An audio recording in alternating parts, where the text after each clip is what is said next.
everyone, welcome to our Industry Hot Topic segment here on Car Club.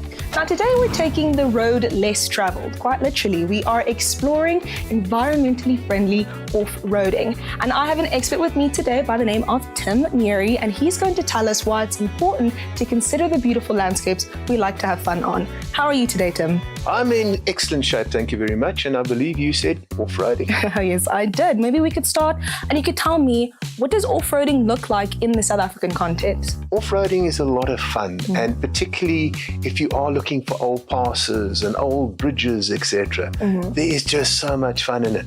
But you need to be responsible. Maybe you could give us some tips on that. How does one go about being a environmentally responsible off-roader? If you've never been 4x4 driving before and you want to get into it, mostly a good 4x4 course is a good way to start.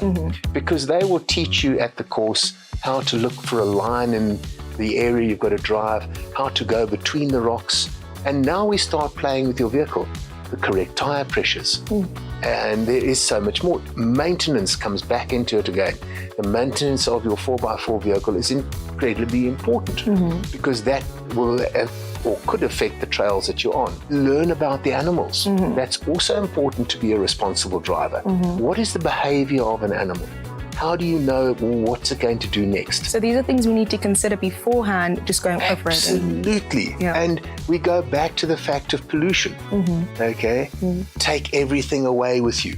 Responsible 4x4 driver is not only driving their vehicle, it's how they're teaching or treating the landscape around them. Do you think perhaps an electric vehicle might also be able to compete in the off-roading landscape?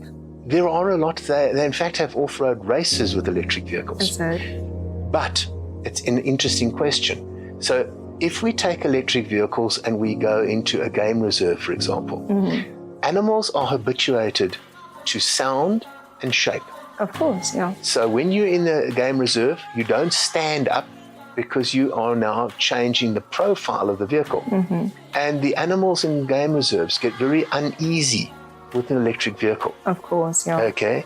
And you don't know they get confused because that vehicle should be making a noise and it's sneaking up on them. They think that's another predator, perhaps. So they're confused. Of course, because they are habituated over the years, herds of elephant, etc., to the actual sound of the vehicle.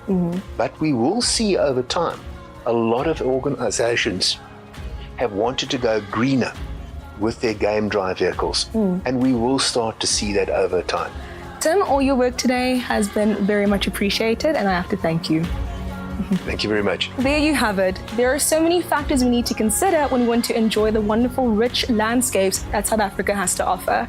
I hope all this information helps you keep sustainable and also keep on driving.